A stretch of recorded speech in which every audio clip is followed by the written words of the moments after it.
Good day everyone. Today we will tackle about the normal flora of the human body. The normal flora is a mixture of organisms regularly found at an anatomical site. The human body provides many unique environments for different bacterial communities to live. The normal flora humans consist of a few eukaryotic fungi and protists, but bacteria are most numerous and obvious microbial components of the normal flora.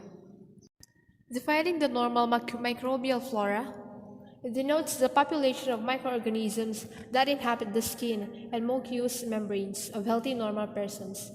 The skin and mucous membranes always harbor a variety of microorganisms which arrange into two groups, the resident and transient flora.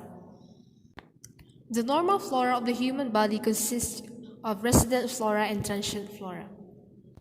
The resident flora consists of relatively fixed types of microorganisms regularly found in a given area at a given age. If distributed, it promptly reestablishes itself. While on the other hand, transient flora consists of non-pathogenic or potentially pathogenic microorganisms that inhabit the skin or mucous membranes of hours, days, or weeks. It is derived from the environment, does not produce disease, and does not establish itself permanently on the surface. Members of transient flora are generally of little significance as long as the normal resident flora remains intact.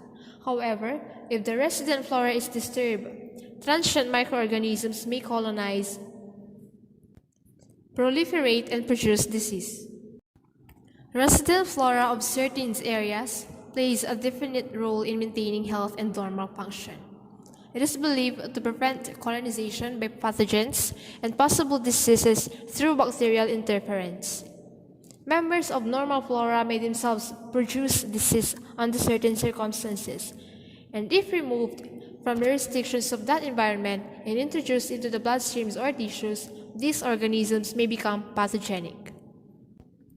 On the other hand, resident flora prevents or suppresses the entry of the pathogens. Now let's talk about the normal flora of the skin. The skin is constantly exposed to and is in contact with the environment. The skin is particularly apt to contain transient microorganisms. Most bacteria on the skin are sequestered in sweat glands.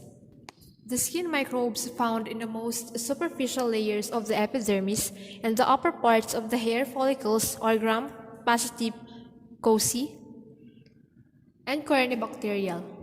These are generally non-pathogenic and considered to be commensal, although mutualistic and parasitic roles have been assigned to them. The Staphylococcus aureus is found on the face and hands in individuals who are nasal carriers. This is because the face and hands are likely to become inoculated with bacteria on the nasal membranes. Such individuals may auto-inoculate themselves with the pathogen or spread it to other individuals or foods.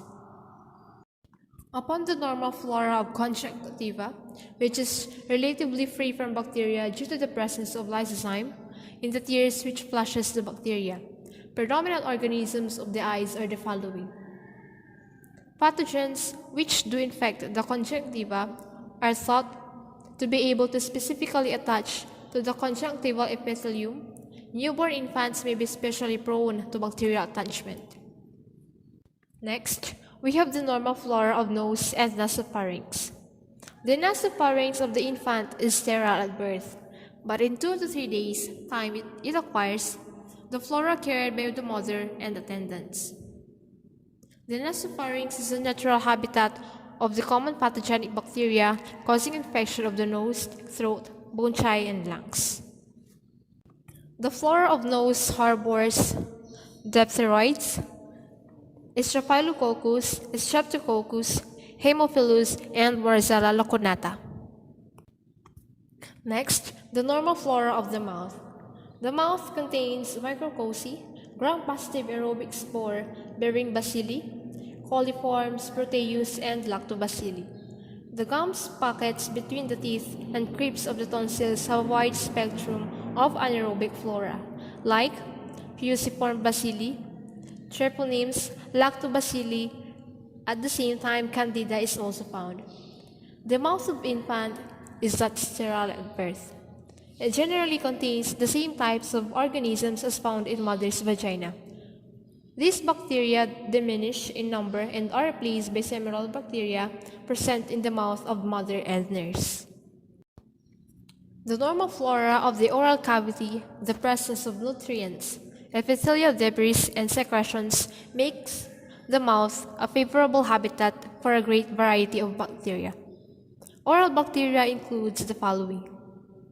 The mouth presents a succession of different ecological situations with age, and this corresponds with changes in the composition of the normal flora. Next, the normal flora of upper respiratory tract. Within 12 hours of birth, alpha hemolytic streptococci are found in upper respiratory tract and become the dominant organisms of the oropharynx and remains so for the whole life. In the pharynx and trachea, similar flora is established. Smaller bronchi and alveoli are normally sterile. The lower respiratory tract is virtually free from microorganisms, mainly because of the efficient cleansing action of the ciliated epithelium which lines the tract. Any bacteria reaching the lower respiratory tract are swept upward by the action of the mucociliary blanket that lines the bronchi, to be removed subsequently by coughing, sneezing, swallowing, etc. If the respiratory tract epithelium becomes damaged, as in bronchitis or viral pneumonia, the individual may become susceptible to infection by pathogens such as H. influenzae or S. pneumoniae descending from the Nasopharynx. On the other hand, the normal flora of gastrointestinal tract of the fetus in utero is sterile. It becomes contaminated with organisms shortly after birth. In breastfed infants, this intestine contains lactobacilli, enterococci, colon bacilli, and staphylococcus. In bottle-fed infants, the intestine contains anaerobic lactobacilli, colon bacilli, and aerobic and anaerobic spore-bearing organisms. With the change of food, flora also changes. Diet has a marked influence on the composition of the intestinal and fecal flora.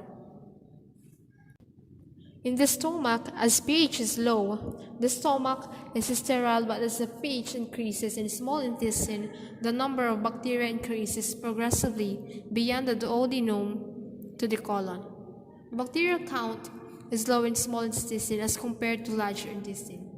Lactobacilli and enterococci predominate in the duodenum and proximal ileum. The bacterial flora is similar in lower ileum. The anaerobic condition of colon is maintained by aerobic bacteria which utilizes the free oxygen. And lastly, we have the normal flora of urinary tract. Mycobacterium smegmatis, a harmless commensal, is found in the secretions of both males and females' genitalia. They may pose a confusion with the tubercle bacilli. Strains of Mycoplasma and Ureaplasma are frequently present as part of normal flora. Gardnerella vaginalis, bacteroids, and alpha streptococci have been found in penile urethra. Female urethra is either sterile or contains Staphylococcus epidermidis. And that's it for today. This is Elica Saplan, Bachelor of Secondary